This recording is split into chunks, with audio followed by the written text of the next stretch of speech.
Agenda is basically just to continue discussing our plans. And then I also had added the history, right? Yeah, and I'm thinking, I had two items in particular that discussing our plans. And one was making sure that when we ask for, I didn't add anything to the calendar because I need to ask for input from other people who have different backgrounds. And I thought maybe we need to come up with a very brief criteria when we ask people and make sure that what we post on that calendar it always meets that criteria. Because it seemed like the larger HRC thought we were suggesting something that we weren't. We were putting it together purely for informational purposes. Yeah. And then if they decided to do any work based on what's in that calendar, that would be fine. But at least we were brought in.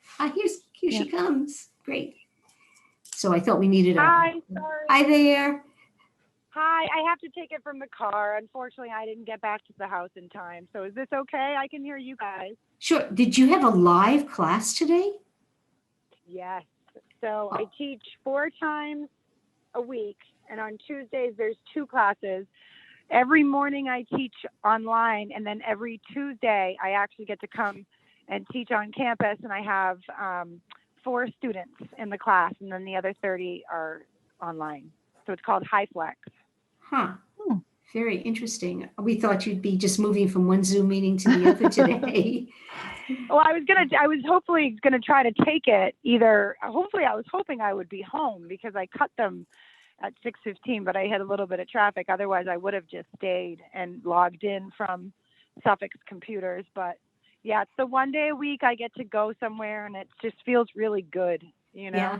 How close are you right now? Are you still on like 93? Yeah, I'm just getting on 93. Something happened in the city that was completely congested around Suffolk. Oh boy, because I'm always concerned about people driving and having meetings.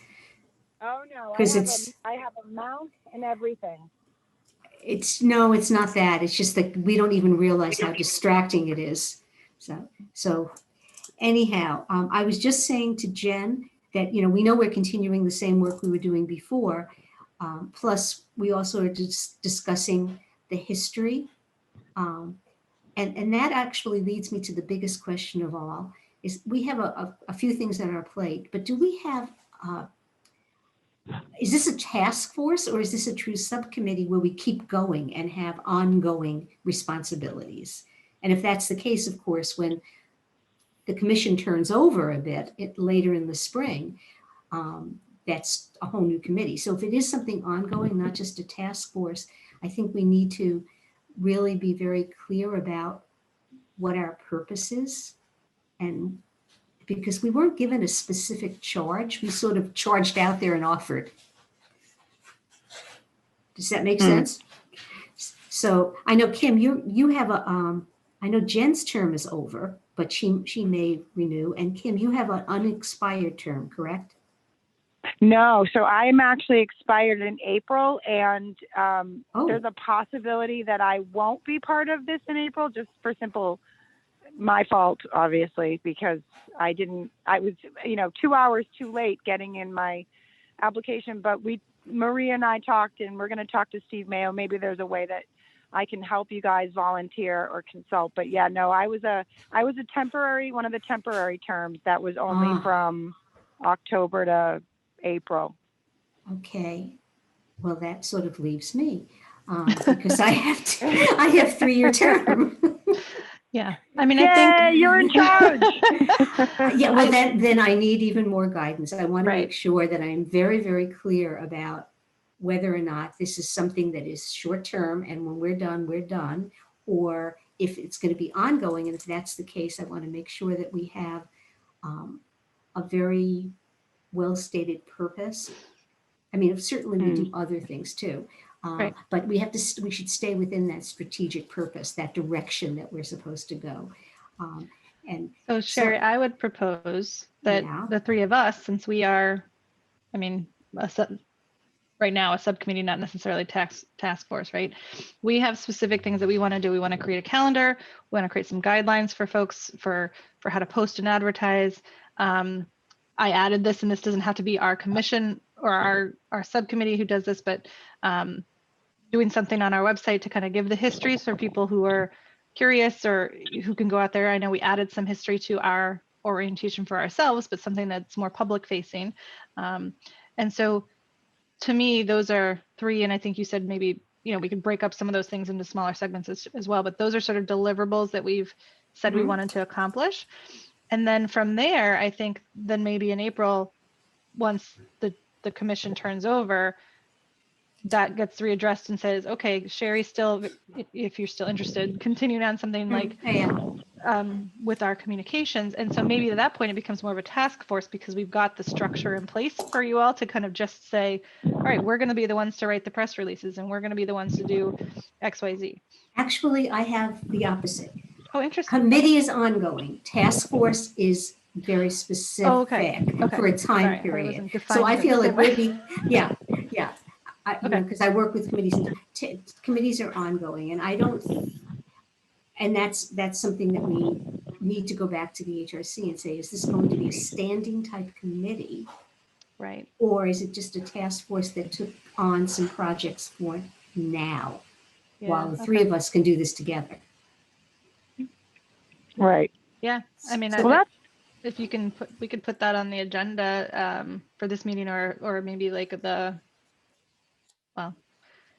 April meeting, because the April meeting will happen before new appointees come, right? Really the May meeting is usually the first one with new appointees because terms go through the end of April. So if it's too late to get on this meeting, I mean, I think it's something we discussed. Oh, it's not too late for the March meeting. We still have time. So, and that's a question I think I'd like to, it's a strategic question to place to the whole commission. Is this something ongoing? And if that's the case, what is the charge of this committee? What is it that they want this committee to do? I mean, we've identified some needs right now as a task force that we can fulfill.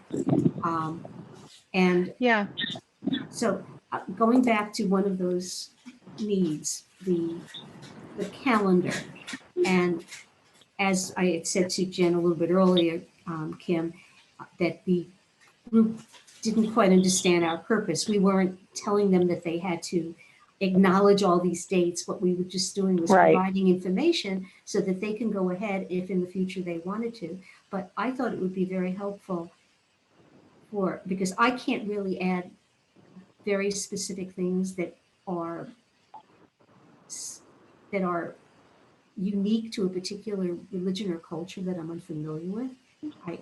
So I don't know what things are appropriate to be publicly listed or that are private holidays.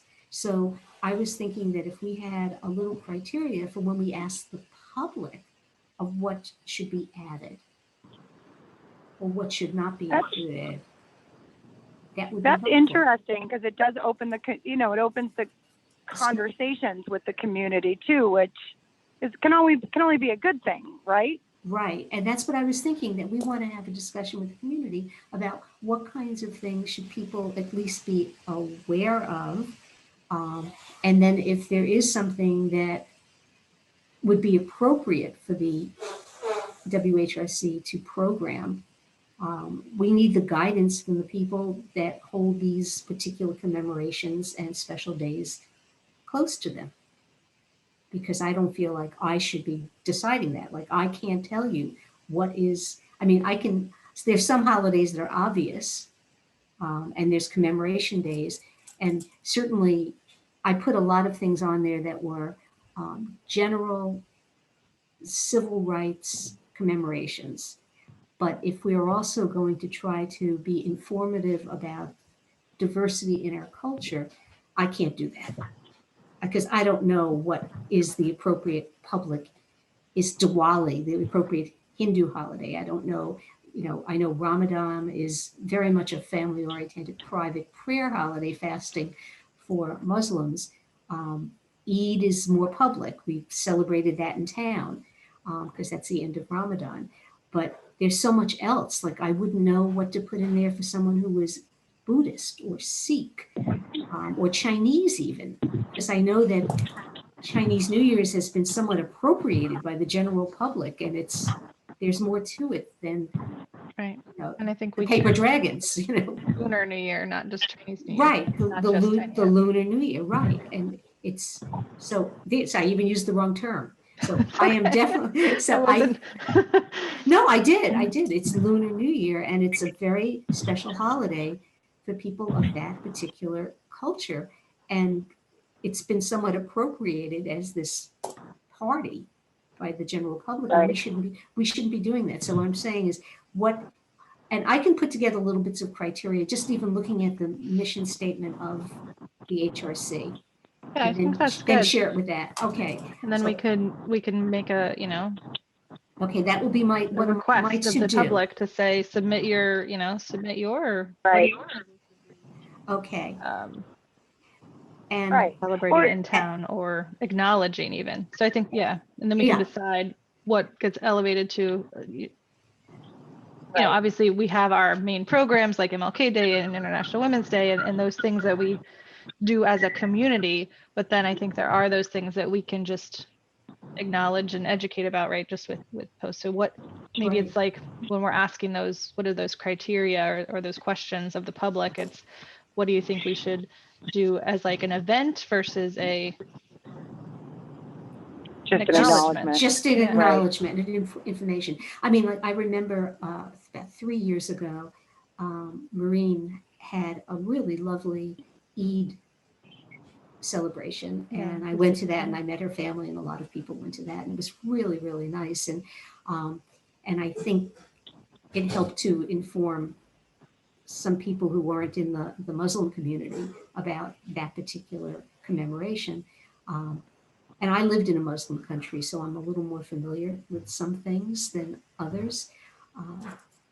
But I'm not Muslim, so I don't live this, and and we're being so very careful about not appropriating. And I think that is really the key. How do we inform, acknowledge, but not appropriate? Mm-hmm. Okay, so I've beaten that one into the ground. Let's move on. Kim, I know that your big thing was providing the others in the HRC with a structure for promoting programs. Like what steps to take at what time schedule. And it is by no means as sophisticated as what you do for your clients. Because we only have certain tools available to us. Right. But I know that I'm a member of the WHRC, and half the time I don't know what's going on because it's dependent upon my going to visit the Facebook page. And there's not enough push marketing. So we need some guidance. Mm-hmm. And I wouldn't call it requirements, but rather suggested schedule of where and when to send out certain kinds of promotions. Yeah, I think for that, right now it's just the chair who has access to our email, as far as I know. So Amy Rando might also have access, but that's a very limited. I don't know if we can have multiple people. So do your question about, is the comms subcommittee ongoing, and are they the ones, like, does somebody on that or a group of people who are on that be the point people now and have access to the email and can do things, or does it all have to go through one person? Well, each individual event committee seems to be doing their own, but they're doing it without any guidance. And what I'm just suggesting is perhaps we can give them some guidance about a time schedule and the venues they can use. Right. Even if they're not the ones to push the email, even if they have to say, hey, chair, we have this thing teed up. We want it to go out next Tuesday. Can you email this to our mailing list? At least it's part of their strategy to start thinking about which communication vehicles do we use. And I feel like it's always an afterthought after we wrap up an event. We're like, oh yeah, we should do a press release on that. So let's just make that part of, a checklist. Like once you do your thing, when you're done, always write something and submit it with like a recap or something. I think that's the term we should use then, checklist. promotional checklist. I like You it. know, So let and- me ask you a question, because this is kind of what you were talking about earlier, Sherry, too. Like, because as it stands right now, and I realize I've only been on for a couple of months, each subcommittee is in charge of posting. So it's kind of all over the place. It's whoever is running Yes. that event, right? Pretty much. Yeah. Has that been effective for you guys? That's what I've been kind of looking at. And I told Maria that, you know, I can definitely put this together for you guys, especially before April, before I leave. But I'd love to get an idea from you guys who've been around. Has that been an effective way, or does it make more sense to have one committee that's like marketing, quote unquote? You know what I mean? It's hard to do that because there's so much change over in the Yeah. WHRC. That's why I'm thinking that if we can at least empower the committees by giving them guidance and a checklist and telling them who it is who will help them Right. implement. That's the other thing. They need to know who will help them implement whatever it is they're trying to do. Yeah. I think that's the key part, right? So I've had access to the Facebook page from fairly early on in my tenure, but then I might not have known, like I might not have been on one of the subcommittees to know or to remind them like, hey, did you guys want me to post something? So I feel like the subcommittee needs that checklist to say, here's what we want to do and here's when, and is that contacting somebody on the communications subcommittee? I'm not sure, you know, to say, you're our liaison to communications, right? So you're going to be pushing this stuff, but you might not have to be on the subcommittee to have to do that, right? So like, I mean, this time with International Women's Day, we've given access to people on a subcommittee, but for like the Black History Month videos, Nicole or Maria would send me the video and say, here, can you post this? But sometimes I was like, well, I need you to tell me, like, what am I posting with it? What's the text that you want to go along with it? And that's sort of Right. it's not just send me a video and go for it. I need some context before I can write something. So if we say, hey, subcommittee, if you want to post something, you need to write out these things and we can consult with you and help you do that, but you need to bring us in. So I'm talking in circles, but it's I think basically that's the cue. what to We do, need when to decide. do it, and who helps you implement. Right. And we need to make that decision with the broader group of, is the communication subcommittee sort of the people who do this, or do we not need a communication subcommittee as long as everyone has access to these sort of checklist and guidelines for posting? And then it's just a matter of, I mean, we've never had every single person on the commission have access to all the communication vehicles. It's sort of limited, and I honestly don't know why I was given access when I when I joined necessarily, because I wasn't like I was a comms person or marketing person, but that's just sort of the role I fell into. So I guess we just have to figure out like what is the criteria for who gets to have sort of the reins of the Facebook page. And I think we first have to start with recommending to them what kinds of things they should do in what order, and then we can identify who will help them implement. That's true. It can be a separate discussion. So like because like I said, I am part of the WHRC, and like the only reason I even knew that Nicole was reading a story is it somehow showed up through something else from someone else. I didn't know that she was doing a reading for Black History Month. I had no idea. And I mean, I'm on the commission and I didn't know. So if I'm not getting the news, then the public is not either. Right. Very Facebook focused right now. Yeah. So things like, we all know that what you want, there's pre-publicity, and then there's post-publicity. And the pre-publicity can take different forms because and then the post, of course, the same thing. I mean, the item will print anything. I mean, there are people like me who's always willing to write because like you guys, I am, I consider myself a writer and I do write and I'm very comfortable doing it. And I've done it many times. I raise my hand and I do it.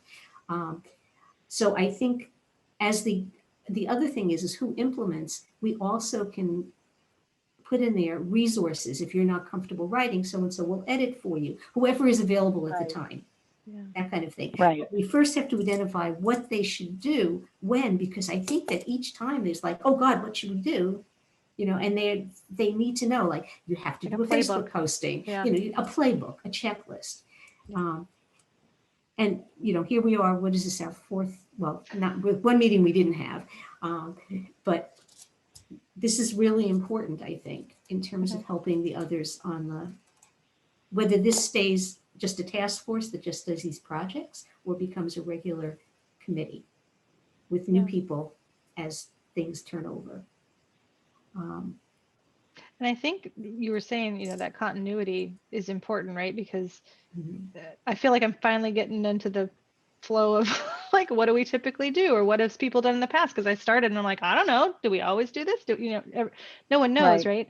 And so if we can put that sort of thing together, it creates that continuity from person to person. And then even if we don't have a subcommittee/task force, at least we have some people who've done it in the past. Like, okay, well, I did the International Women's Day one, and this is what I did, and this is how I use that checklist, and here's the types of things that we created, and then the next person can say, oh yeah, I did that for Pride Month, and this is what I did, and we decided to use these things, right? Instead, because I think we also talked about the playbook could be like, depending, you might want to do this, and so there's some things that are optional, right? So it's sort of like, well, which of the things that we do are more optional, which are more required or recommended for every time? Yeah, I mean, we just need to give them some kind of consistent approach that they can take. I agree. And like you said, not everything needs to be done. Like in some cases, we may want to reach out to lots of other organizations or specific time. And there's an if when, like in certain kinds of programs, you reach out to different kinds of organizations. Sometimes it's appropriate to reach out to the schools, and sometimes not so much. And we've done that in the past, right? We've sent out, I think for even like when we did Indigenous Peoples Day book readings, we sent the PTOs, hey, we are going to be having a series of book readings from this date to this date on our Facebook page. Can you please send this out in your newsletters to tell people to like save the date and look for that? So even though we didn't have a link to point to or anything, we pointed to our Facebook page and said, can you send this out in advance to tell people this will be coming, and so it's something they can watch for. And in my muddled so that's like mind, the pre stuff, right? Yeah, I seem to remember there was a discussion, I can't remember if this exists or not, of having a more comprehensive list of all the different organizations that we might send information to. That this was talked about in the overall commission, and please, I'm a lot older than both of you. Please remind me what it was, because I can't remember. Do you remember that discussion and whether such a list existed or someone said they created? I think there was a list of nonprofits that were created for the MLK Day, but I don't know if that's the same. That's not the same thing necessarily as like organizations we would work with, but I think that was sort of a starting point to say that we could look to those to see if those are some organizations we'd want to partner with. Yeah, so it's not just a matter of the vehicle, Facebook and email and things like that, but it's also a matter of who else we can send information to who can help us promote. Right. And because there's not necessarily like a set one, like you're not going to send everything to the school committee. I've been kind of working on this document a little with as, limited knowledge as I have, because when I came on, it was really only like the holidays and after, but maybe it's that, have you thought about partners? Who else to send it to? Because that's not really like a standardized thing. So maybe it's more like, for example, does the event have to do with children? Contact us, here's the, and I don't know if this exists or if it can happen, but maybe, everybody's got a list of somebody that they email to, right? We know who the school committee is, or we know who so maybe if there's a directory or somebody or that we can send them to, like, here's who you contact at the school committee, or here's who you contact at the library, or then it's not relying on just that one person, right? Right. And I was just thinking, even these events that we've done each year, it seems like they reinvent it, because I was even asked for the International Day of the Woman about a contact person. And I was thinking they didn't have this contact person. It was the Chamber of Commerce. and I had the name because I had tried to contact them. Of course, they did not respond to me, unfortunately. But they did respond to the International Day of the Women Committee, which was great. We got some answer. But all of these kinds of things, this kind of resources, this is, who helps, this is part of, who helps implement. If you write a press release, who do you send it to? If you write a meeting announcement, who do you send it to? And it's not just the item.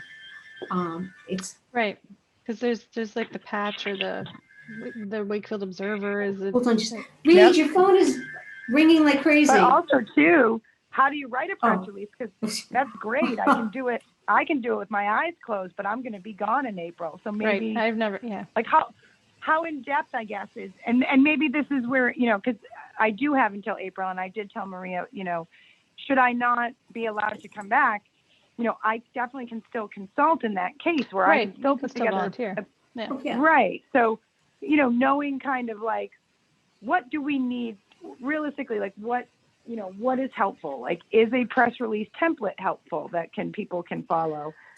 I think it could be, but I don't want to I think we should, well, I think we need to take it one step at a time, right? And so I think first we need to say, here's the basic checklist of the things you should consider. And I like your point, Kim, about think about who you can partner with. And we're not going to, we might not have that list of everyone you can partner with and all that context yet, but we can still add that to the checklist to say, consider who you might partner with. And then once we get some sort of contact list, or once we put together a contact list for outside organizations or email addresses of contact people, then we could link to that there and say, who else can you partner with? Click here and then open this other document or something like that, or see this other document.